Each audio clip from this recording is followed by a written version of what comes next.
Tahu gak kalian? Dulu motor ini sering dipanggil motor emak-emak.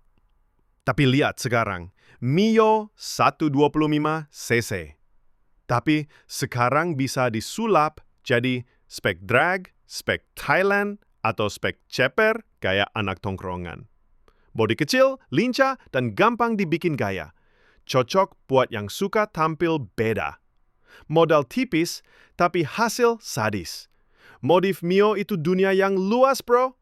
Tim Mio, angkat tangan, komen Mio gua. Kalau lo juga punya cerita sama si mungil ini.